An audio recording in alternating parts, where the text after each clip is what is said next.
Good afternoon. Friday the 5th, and we have finally arrived at what is known as the weekend. A couple things.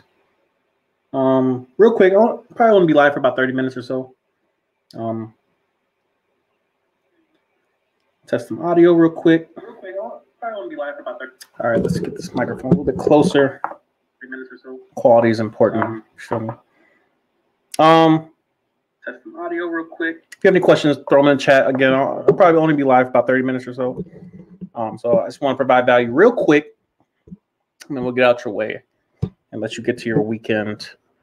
But yeah, I brought a couple topics I want to touch on quite briefly, if you don't mind. And I was watching a couple of videos this week, and I took some notes, and I was intrigued.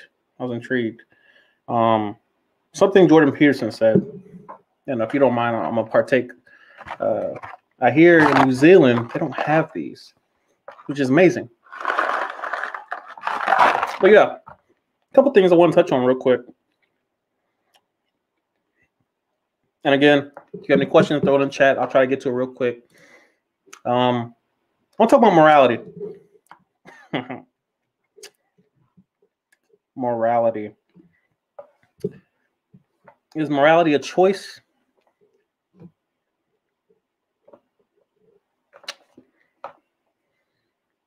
Is morality a choice? Is it a choice aside from the consequences of abiding by such moralities, or regulation standards? I don't know. A quote by Jordan Peterson, and it's not word for word. And I kind of summarized it in a way that most people can understand, because he tends to speak above most people's heads, which I'm not sure if that's effective or not. Let me get this candy out of my mouth. Goodness. Are you a law-abiding citizen because you believe in the laws? Or is it because you're afraid of the punishment? I find that whole concept of being a law-abiding citizen, mainly because you believe in it, it's quite rare in nature. How many people follow the rules because they believe in the rules? I don't know. I find that intriguing. I would argue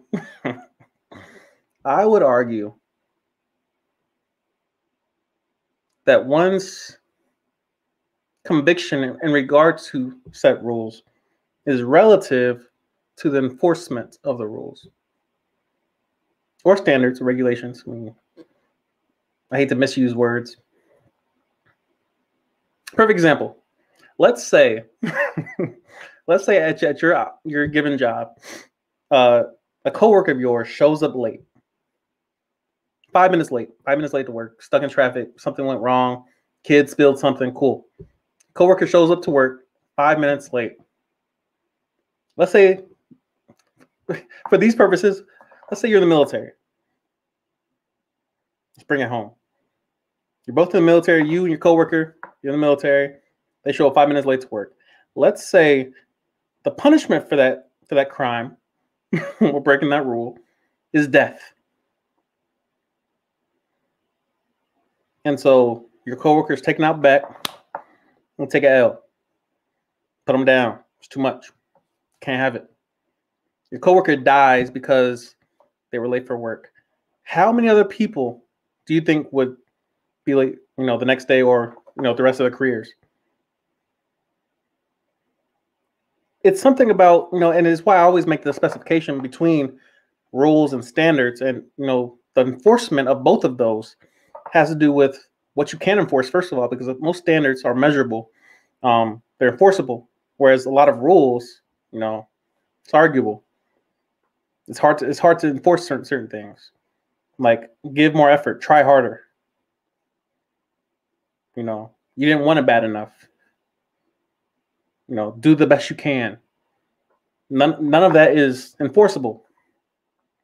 It looked like you weren't trying hard enough. How do you measure that? Whereas if you're supposed to be at work at 6 and you come in at 6:05, there's no debate there. And so the consequence is 100% deserved. I don't know. It's an interesting conversation. Morality, defining words and whether or not everyone can have their own form of morality. Is that allowed? Can we all have our own form of morality and coexist? If I think murder is okay, you think murder should be required. Someone thinks murder is wrong. We all can't be right. I'll take that back.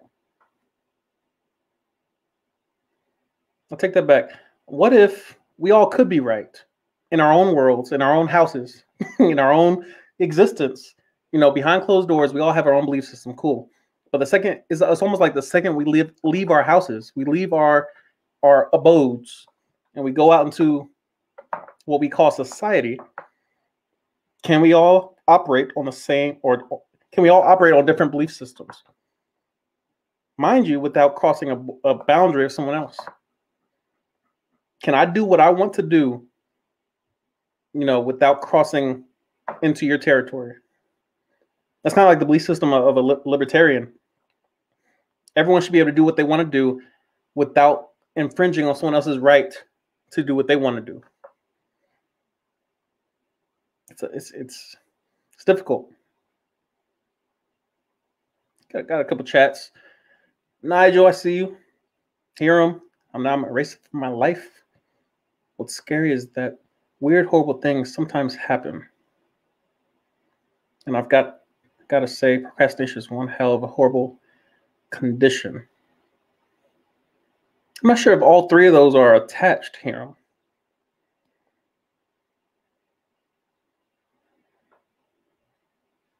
Morality is interesting. I would argue morality begins at your worldview. Most people fall into a form of a religion, more or less. Some people, attempt to operate in the real world, in society, outside of their homes, on the assumption that there's no God, which is, that's fine. It's cool. But by doing so, you give up the ability to tell someone else they're wrong. If you think everyone should be able to do what they want to do, everyone defines what they define as right or wrong, and it's up to them. If you think what's right and wrong is up to you, I think what's right and wrong is up to me. You could never tell me not to do something. That same rule, no one wants to give that same rule to Hitler and let him do what he wants to do. Stalin, we're real quick to tell them, hey, you're wrong for killing 6 million Jews. You're wrong for that. But then we bring in a follow-up question. All right, by what measurement do you tell him he's wrong? Because the assumption in your argument is that life is valuable. In what way is life valuable according to evolution, according to someone who believes that there's no God, there's no beginning, there's no author of intelligence? You're welcome to believe that. That's cool. But at what point do you bring in a standard by which we measure right and wrong, a moral law? It's a very difficult, conversation to have when you have no basis of by which you measure. If it's just your opinion to say there's no right and wrong, or everyone gets to have their own subjective morality. I don't know. Worldview, typically, for the average person, you're gonna have to tackle 4 questions. 4 basic questions make up a worldview. And of course, you can throw in more questions, but typically there's 4 at the foundation. Where do I come from? Your origin. If you want to make it scientific, cosmology. How did the earth, how did the universe, how did the energy Where did it all come from? How did we get here? Some people are trying to say that the Big Bang was how we got here, but none of them are attempting to explain what blew up. Where did the energy come from? Why is everything different that exploded?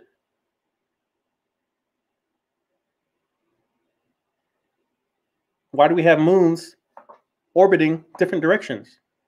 That literally defeats the law. What's the third law of thermodynamics?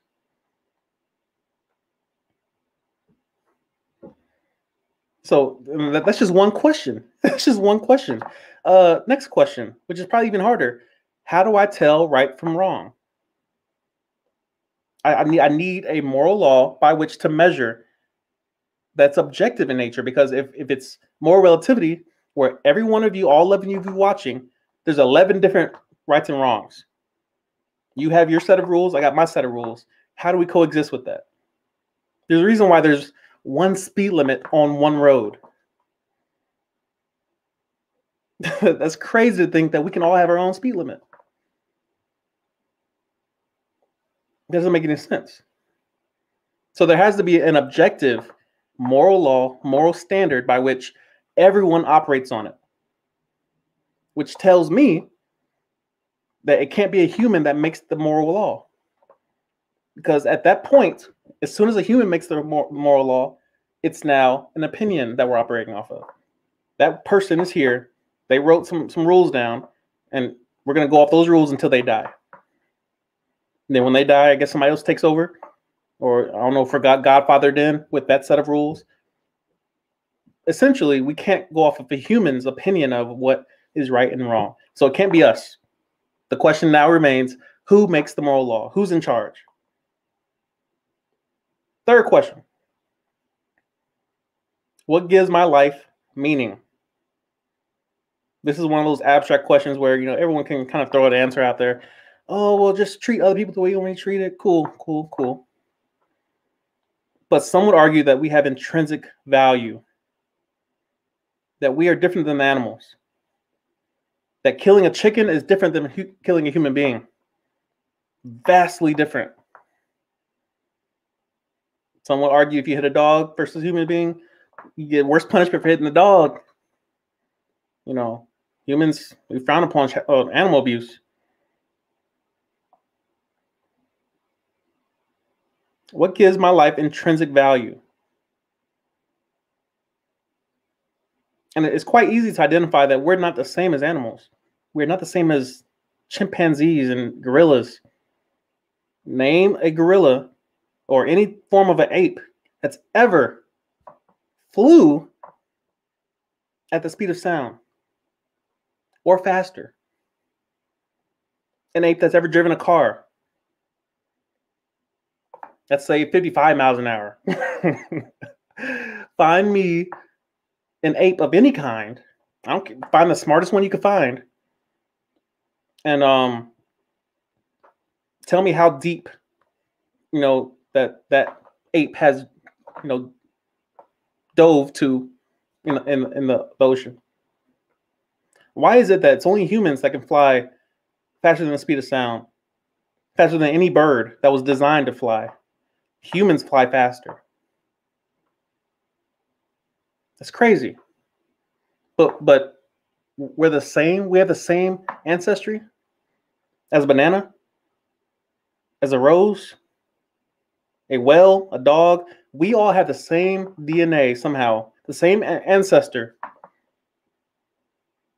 That's crazy. I saw a video on YouTube, and it blew my mind that I looked in the comments just to find how many idiots were down there. And apparently it was just full. It was full idiots. Everyone down there amazed about how, oh my God, yes, the dog was the ancestor to the whale. And that one day the dog went in the water and never came out. That dog walked from land, got in the water, somehow lost his back legs.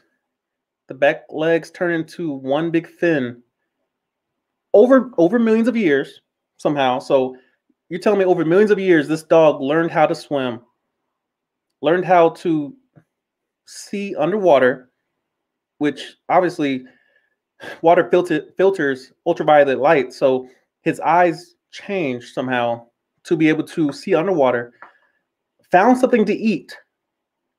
Obviously, there's only, you got limited options, seafood, whatever. So this dog clearly changed his diet from whatever's on land to only seafood. Here's the part that blows my mind. Found another dog that was turning into a whale to mate with.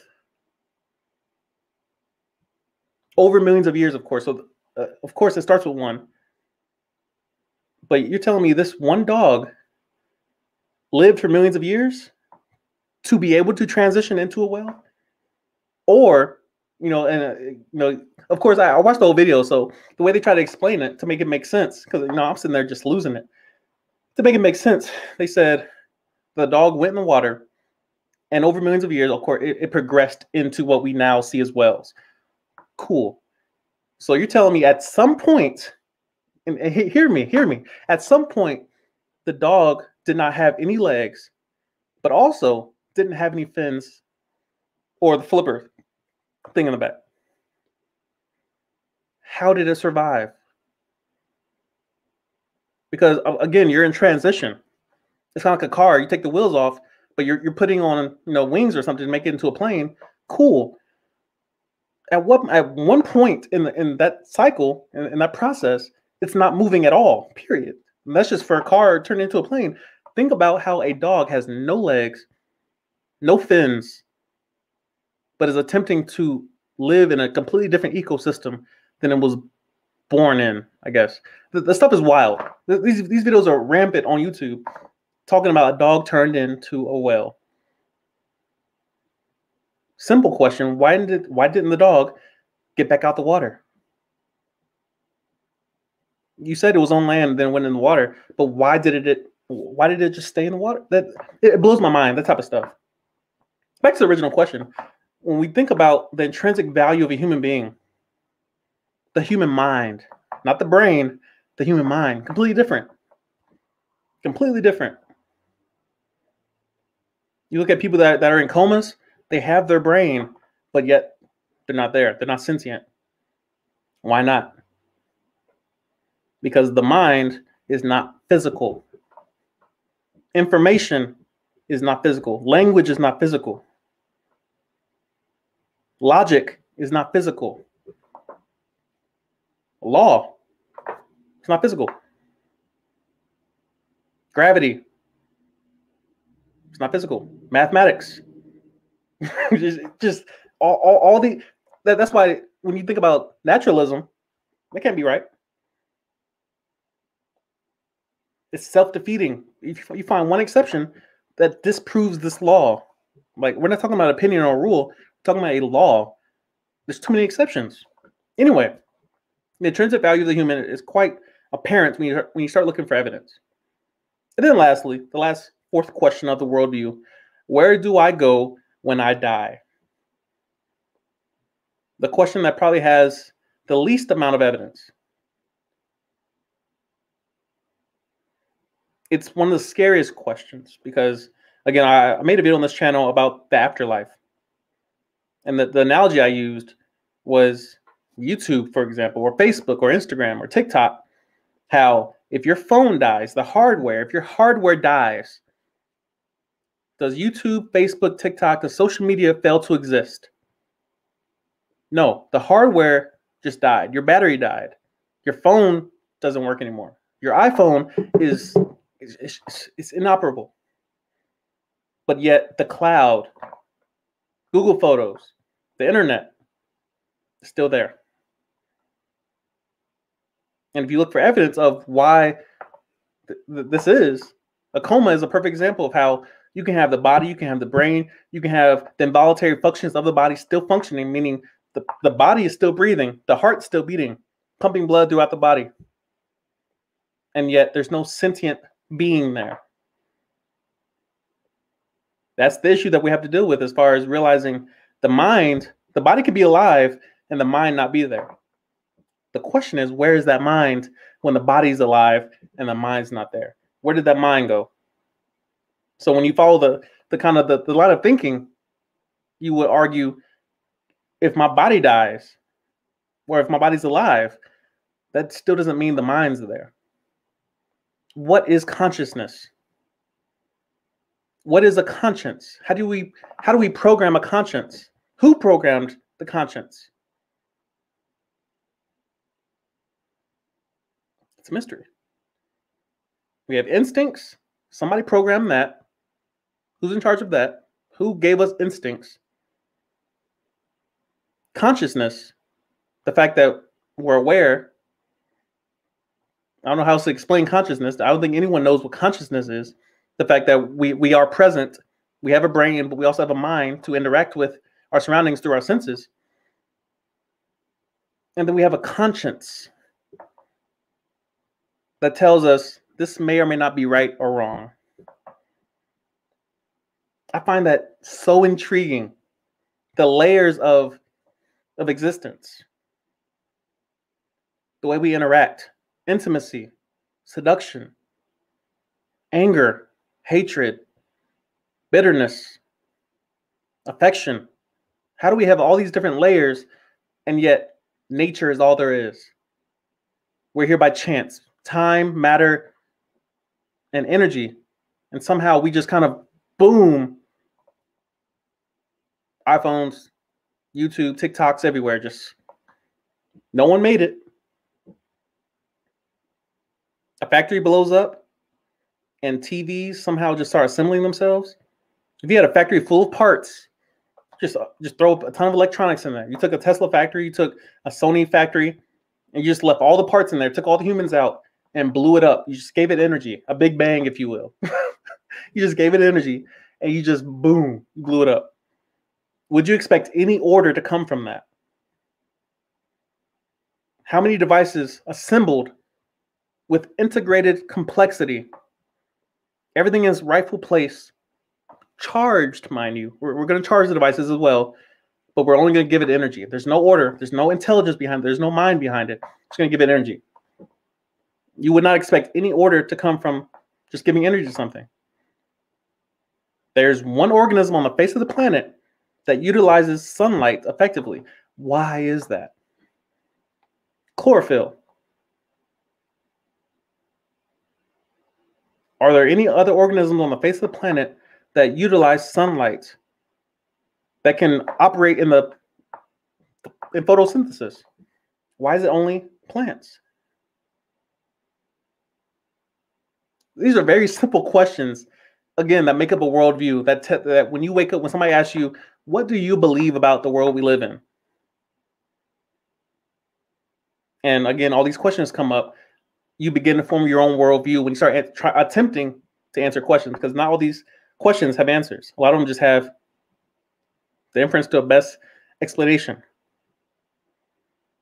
Inductive reasoning, deductive reasoning, we're just trying to get to this makes the most sense. Intelligence creates intelligence. Humans make other humans. Apes make other apes. Dogs make other kinds of dogs. It might be a Chihuahua, it might be a Great Dane, but they're both dogs. Zebras, horses, they probably mate together. They're both horses. Whales, they're mammals. They're not the same as manatees, so they're different. They're similar. Like a car to a skateboard is similar. They both have 4 wheels, but they're not the same. Which speaks to maybe the same designer, but not the same product. Simple stuff. But all that feeds into morality. Back to the original topic that we was talking about before I got on my little enjoyable tangent. Very simple questions that we will all have to address at some point in our lives. But a worldview is a great place to start when it comes to addressing these simple little questions. And you'll realize once you have a worldview, you can address the rest of your life a lot more intentionally. Because those 4 questions that I posed, where do I come from? How do I tell where I'm from wrong?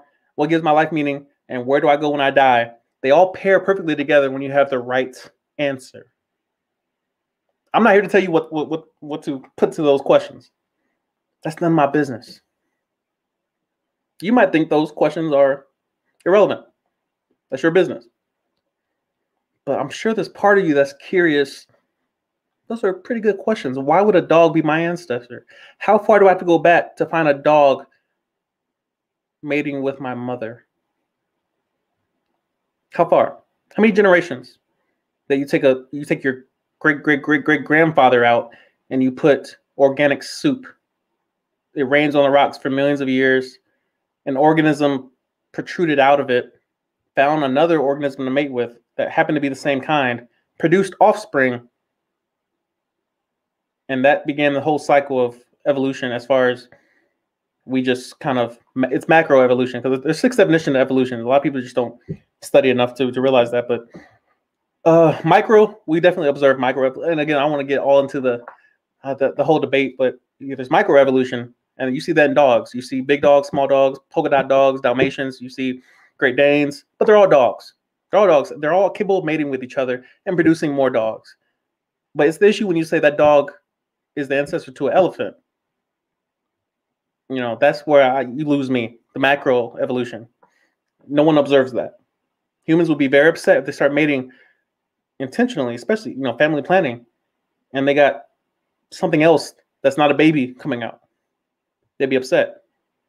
Anyway, that's my little spill at the end of the week. I wanted to get that out.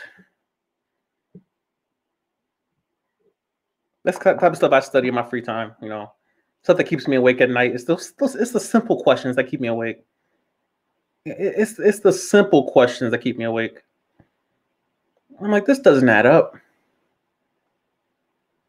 It doesn't add up. There has to be more. No one's ever made an iPhone by accident, but we make humans by accident. You can't connect to the internet by accident. I don't know. There's something missing. Let me look at the chat real quick. I saw some questions in here. Tony Crockett says Genesis 1:1. Interesting. WB says,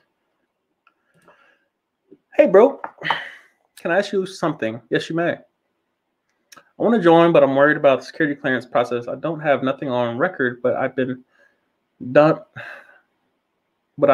a lot on the streets. Modern. I haven't a regular job most of my life. Really want to change up my life, though, before it's too late. A couple things you got to realize and accept, which is probably the biggest part. Certain things are going to take place whether you like it or not, whether you're nervous or not, whether you're losing sleep about it or not, whether you have anxiety about it or not, whether you lose sleep or not. Certain things are going to happen anyway. Time is one of those things. Pain is one of those things. And the military checking your background is one of those things where they're not going to hand you the resources of the U.S. government and give you authority over it and put you in charge of other human beings and send you overseas to represent the U.S. without knowing who they're hiring, who they're investing in, who they're training. So it is what it is. It's something I'm learning to deal with in my own life as far as acceptance. Radical acceptance. I don't like this situation. I don't like being in Alaska. I don't like my current duty station. I don't like my current job. I don't like the people around me. I don't like this. I don't like the food. I don't like how far I'm away from this. I don't like that over there. And then you go to the follow-up. What do you have control of? Out of all the things you dislike, what do you have control of? Oh, well, that, my attitude, the time I wake up, my goals, the food I eat, people I hang with, things I say yes to, things I say no to. And you realize, oh, well, I can't change all that. Worry about the security clearance. Can't change the past. It's done. It's done. A secret clearance, they're probably not going to go through too deep as far as, if anything pokes out, secret clearance is going to get the big stuff. You might not, go ask your first grade teacher, what was he like as a child? But the big stuff, robbed a store, got caught. Did 2 months. It is what it is. You're currently in a place where you're just dealing with radical acceptance. Whatever happens, happens. Accept it. And move on. Do the best you can with what you have in front of you. Take advantage of the opportunity in front of you as best you can. You can't control everything. So, yeah, I hope that helps, man. There's no answer that I can give that probably put your mind at ease. But today is what you have control of. What you did yesterday is probably documented somewhere. And hopefully it's good. Hopefully it's not too bad, but taking complete ownership, taking accountability. You did it. Whatever it is that you're worried about, your conscience is bringing it to light. I'm not telling you to go snitch on yourself, but at some point you thought it was a good decision. So that's the place you're in as far as taking accountability for your existence, for your life, your decision making, for your words, for your existence. So yeah, there's no easy answer to that. There's no, oh wait, no, you'll be fine. That they won't find this, that they won't find that. I don't know. But starting today, your decisions, pretend that you're going to have another clearance, a top secret clearance or something 20 years from now. And they're going to look back to March 5th, 2021 and say, what did you do during that live stream? It's just something to think about. Nobody likes to look that far ahead when it comes to quality decision making. No one likes to look far ahead when it comes to quality decision making today. It ties directly into morality as far as how everyone has their own opinion. Everyone wants to do what they want to do. That's why I always say on this channel, do whatever you want to do, whatever your heart's desire. The OnlyFans situation, it's hilarious to me, honestly. It's hilarious. It's a genius business move for a lot of people that are involved. It's a genius business move. Those who own the site, those participating, especially if you have leverage on the market, you got you a following. You're selling, the illusion. You're selling, imagination. You're selling perception, seduction. Do whatever you want. I have no opinion on it. Zero. Do whatever you want. Because we all make our decisions. And at the end of the day, 20 years from now, again,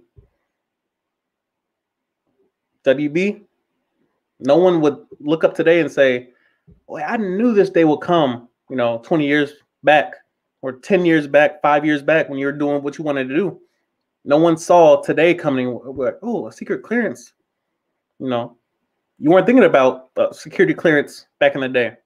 And that's the point of wisdom, is to realize tomorrow, 5 years from now, 10 years from now, there might be a process I might have to go through that I may be 100% invested in. But back then, I wasn't looking that far ahead when I made a decision. And that's the issue a lot of people run into, is like their parents tried to help them, try to guide them, try to help prevent certain mistakes that they were making. Not because they wanted to control you, but because they knew if you do this one thing right here, that might cripple your future for the next 20, 40 years. One decision could cripple you over there. And you might be headed there, in 20 years, you might not know about it yet. But you're going to cripple yourself on the way because of that one decision you made that you thought was right based on your own, morality, your own code. So it's just something to think about. Everyone do what they want. Everyone do what you want, but at some point, accountability will be either placed on your doorstep or you will have to take accountability yourself. And so, yeah, it's imperative that we realize that early. Wisdom is most valuable in your youth. Knowledge is most valuable in your youth. Regret is most valuable in your youth, because old age, you have time. You have time.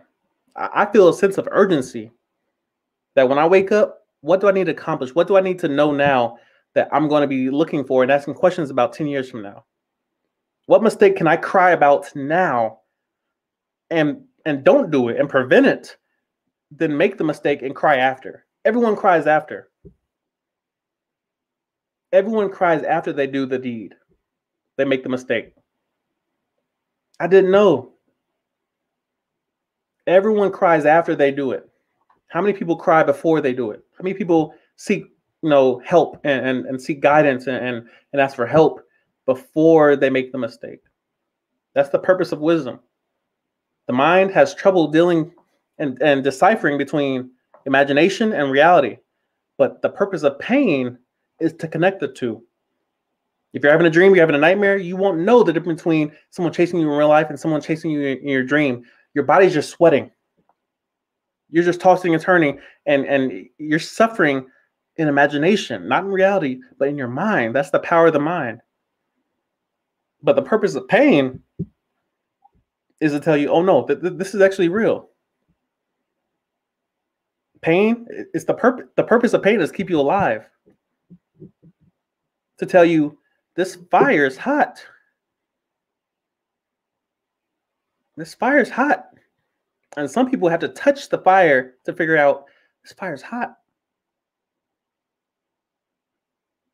How many people around you are just touching fire constantly? I got to figure out for myself. I got to find myself. I got to figure this out. I got to take this time and discover myself. I got to discover fire is hot. I got to go anti-fragility. I want to benefit from my experiences. I want to benefit from my risk taking. I want to benefit from trying something new. That's what anti-fragility is. It's not fragility where I try something, I throw this down, this glass, and it shatters. There's no recovery from that. There's no recovery. But if I go lift a weight and I tear a muscle, not in the, I want to get into all that. You get the point. If I lift a weight and I stress my body, I grow and I build because of that. If I throw this down, it's fragile, shatters, there's no recovery. Did not benefit. I got videos on anti-fragility. Think about your decisions, people. Something I practice daily. I'm not perfect by any means. I'm not perfect, but I try. I move slow. I might be dealing with anxiety. I might be dealing with depression. I might be dealing with anger, but I slow down. I put my headphones on and I'll slow my ass down, because you can make one decision that derails your life. What else we got?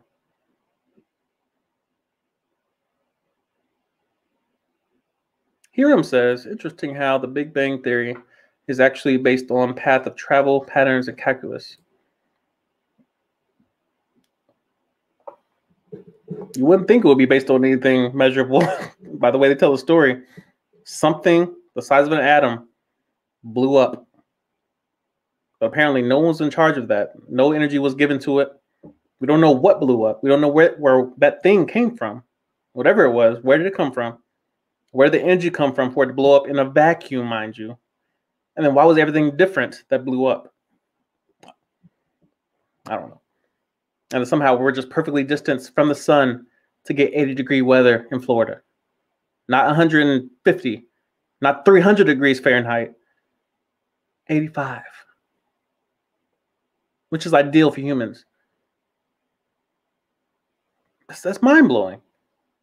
What's the chance that gravity is not 100, negative 100 meters per second? It's only negative 9.8. Oh, and it's relatively constant as well. It's not changing every day. It's pretty much the same. Gravity is the same pretty much every day. I don't weigh differently tomorrow than I do today. Weigh the same. Why is there order? Simple questions. Simple questions will derail all these different, ideologies that were taught early. Because it's not science. It's a belief system. Big Bang Theory is a worldview. It's not a scientific, experiment or theory. Where's the science at? Anyway. What else we got?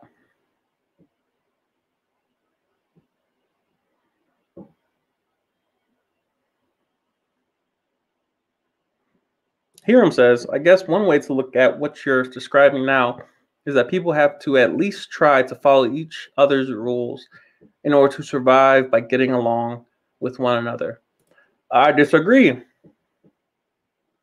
Following someone else's rules to ensure that you survive.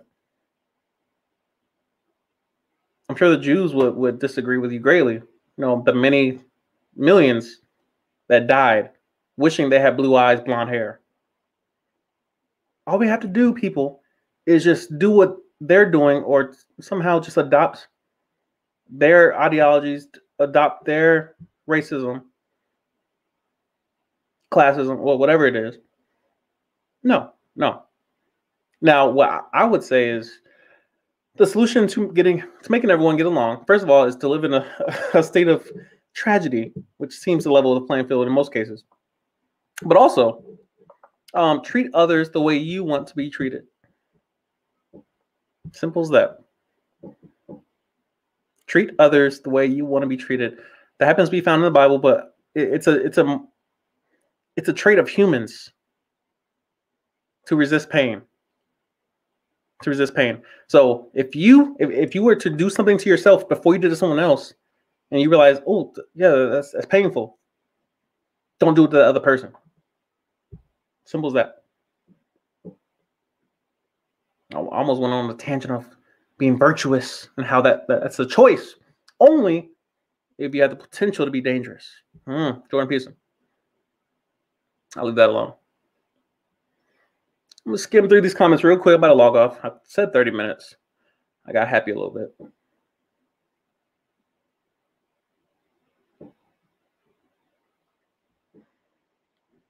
I see y'all in here deep.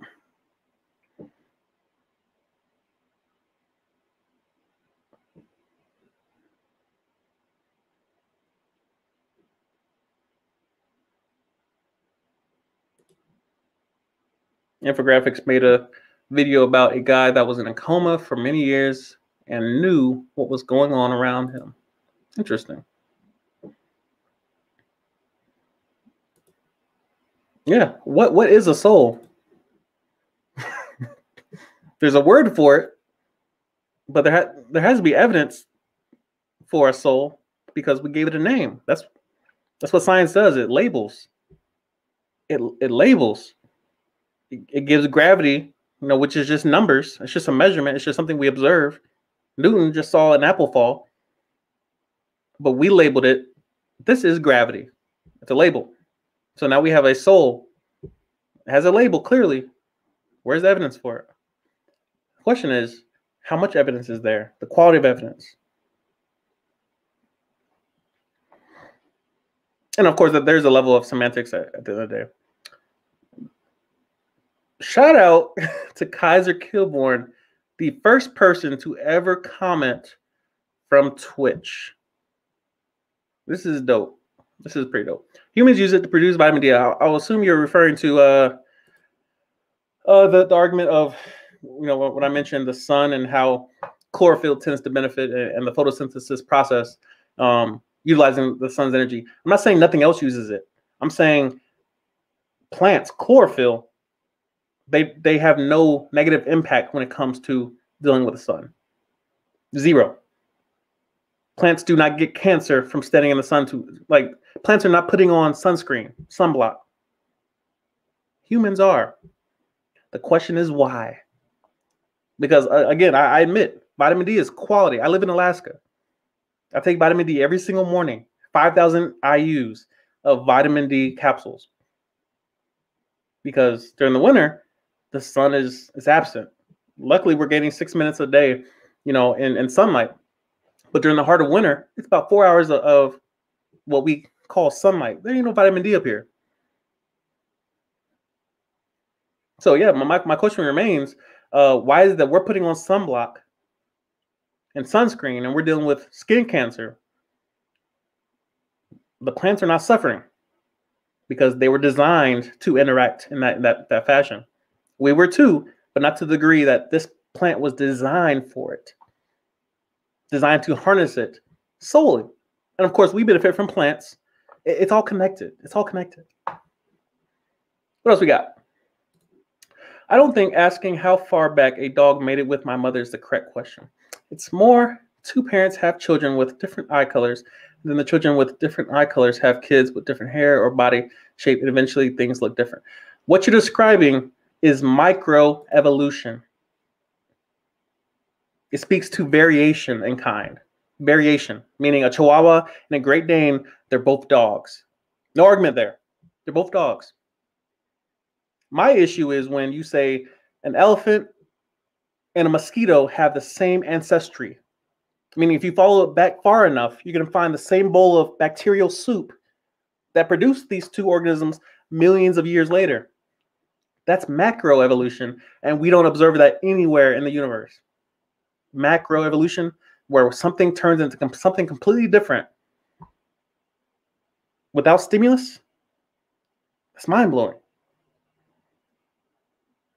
But again, I'm not arguing microevolution when it comes to the kids have blonde hair, the parents were redhead. It's possible. Probability, you got to calculate that as well, probability, but the chances of a human having a offspring that's a kitten, even over millions of years, that should not happen. And it doesn't happen. We don't observe that anywhere. But yeah, shout out to Kaiser Kilborn for being the first ever comment from Twitch. That is dope. That is dope. Appreciate you watching. What else we got?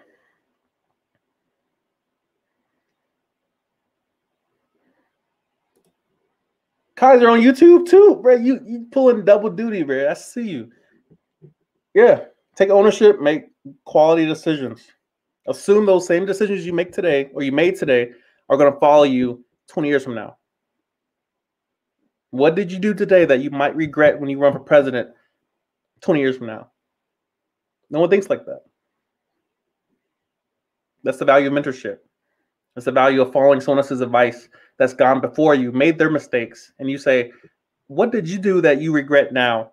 And they say, avoid this, don't drink, don't do drugs, don't do that over there. And then you avoid all those mistakes. That's the purpose of your parents. That's the purpose of your parents. They were supposed to prevent you from making a lot of mistakes that we just run head on into. I want to make my own decisions. Cool. Do what you want. Do what you want. But at the end of the day, you're gonna have to live with it. What else we got? Don't know. Is aviation resource management a good job? Don't know. Don't know. I think I know a couple people are in a somewhat similar career field. I'm not sure exactly where they work. Matter of fact, I think she's Meg Group. Yeah, I'm not sure. I apologize. Here's a question. Yo, have you seen any UFOs? This is why I actually take that question seriously, because living in Alaska, there's a lot of space up here. A lot of space. This is a huge, huge landmass that is Alaska. When I first moved here, I got picked up from the airport, and I told my buddy that picked me up, I was like, the way that the horizon looks, the way like these mountains, like you're looking off the cliff of this mountain, and you're overlooking the valley. After watching Game of Thrones, I expected to see a dragon just kind of flying over there. I'm mentally prepared to see that. You're talking about a place where I saw a live bald eagle. Alaska is weird, people. Alaska is a weird place. I can't believe I've lived here for close to a year at this point. A weird place. You're talking about temperatures during the winter that just hit -40, -50, -60. And my question is, I'm seeing all these birds and crows and ravens and moose, and are y'all cold? Are y'all cold? These little tiny birds with like a couple feathers on them. Y'all not cold? -40? Y'all just flying around like nothing happened? Alaska's weird. So like the question of UFOs, I expect to see something like that when I look out my window. Just driving along the mountains, going to Fairbanks or Anchorage, I expect to see a little spaceship, something in the distance. I ain't gonna follow it either. I'm not gonna be the one. My goal is to get back out of here. Low 48. I'm on my business. But yeah, no, I haven't seen any UFOs. Um, I'm not really looking for anything. I don't want to be the person to find something. I'm not the person who wants to go and search and be the first to find stuff. Because when you find stuff, you get got. When you find stuff, you get got. Interesting story, and I'll tell it briefly. I won't get into all of it. We have one intel guy on this base. Clear Air Force Station has one intel position. Intel as in the person that knows the stuff that no one else knows on this base. There's one person. There's one intel guy. Right before he PCS'd, I asked him. I was like, I know you probably can't tell me, but should I be worried up here? Is there stuff I need to know about up here? You know, you can trust me. You can trust me. Is there something up here I need to know about, man? Have y'all seen tracks, dinosaurs? Have y'all seen stuff moving too fast? Tell me what's up here, man. He was like, no, I can't tell you what I want to tell you. And like, I mean, he wasn't. I don't think he was holding back any major discoveries, but he personally believes in what you would call a UFO. He didn't explain his reasoning. He didn't explain the evidence that he had, influence his decision. He just said, I believe in UFOs. I'm like, that's not for me. It's not for me. So, yeah, I don't plan on being the person to find anything. I don't go hiking in the mountains and trying to find back corner tunnels and, oh, well, maybe if we just go up under that glacier, turn left and try to squeeze up under there and try to find what's under. I'm not gonna be the person. I'm gonna be over here, in the warmth, sipping on something, you feel me, until my orders drop and get me out of here. Somebody else can do all that, but yeah, I'm sure there's a lot in Alaska. My little theory, I think there's stuff underground. If I disappear, y'all know what happened. Anyway, let's finish these last couple questions and I'm out. What else we got?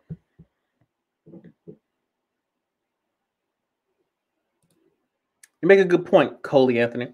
Treat others the way you want to be treated. Sometimes too vague. Not everyone wants to be treated the same way you do. I must agree. To be more specific, because you bring up a good point.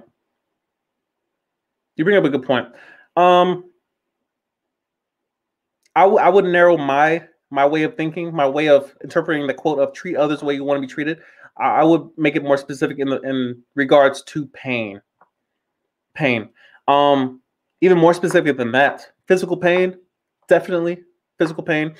And again, even that's subjective in nature because some people like pain, so some people enjoy the sensation of, cutting or what have you. I don't want to get into all that.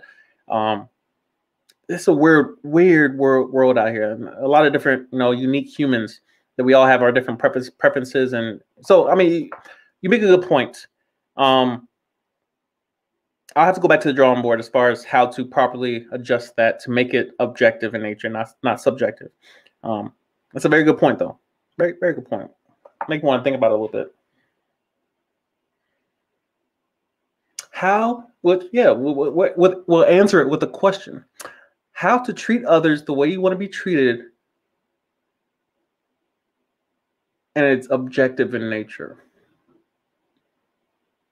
How should you treat someone else objectively?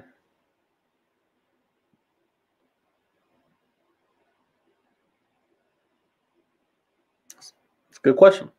Some questions don't have direct answers. Some questions just have more questions. The English language is different. What else we got?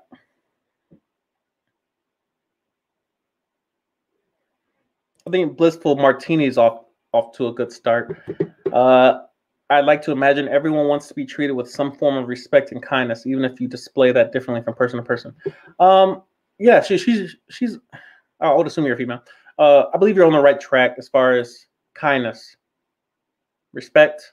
These pillars of society that we tend to not acknowledge until they're gone. Kindness is a great place to start. Treat other people with kindness all the time. Kindness does not mean weakness. Those are two different words. And again, this could be its own own episode or live stream as far as defining how to treat other people. I'll probably think about that some. But yeah, it's been close to an hour. I told myself I would be on here for 30 minutes. But yeah, I hope this was somewhat valuable. I found this intriguing, especially in regards to morality and how we should act and what defines morality and all the different variables and plugins that go into making a decision in regards to someone else and to society as a whole. How should we behave and what are the rules? So yeah, it's very interesting. But yeah, I'm logging off. It's been a long week.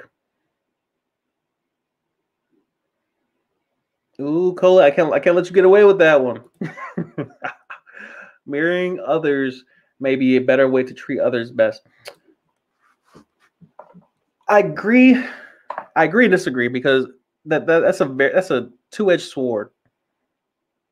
It's a two-edged sword mainly because the assumption built into that statement would argue that you have the chance to mirror it. If someone murders you,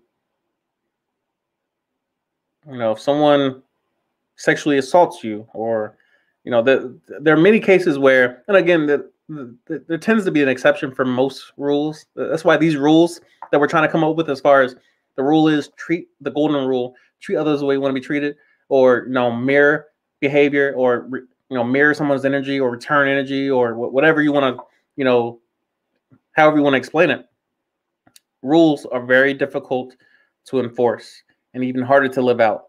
And this is one of those cases that we're running into, that we have to look for a law. We have to look for a law. If there was a rule on the like, if you're driving down the road and the speed limit says, drive carefully, how do you enforce that? How do you explain that to everyone and say, hey, you're not driving carefully? What does that mean? And this is one of the cases where we're trying to create a rule for humanity, and rules are very hard to enforce and very hard to live out. But when you have a law that says, thou shalt not kill, and I'm in the military, what does that mean? Who gets to interpret that? Who gets to interpret that? That's a whole nother live stream. But it's a question. It's a question. But anyway, we'll leave it at that. I'm logging off. I'm supposed to be at a movie night, and I'm 25 minutes late. Hopefully they were late. But anyway, I appreciate y'all hopping on real quick. Appreciate the company. Appreciate the participation. And again, shout out to Kaiser Kilborn, the first ever Twitch commenter. Anyway, y'all have a good night. Be careful. Be safe. Say what's good to you.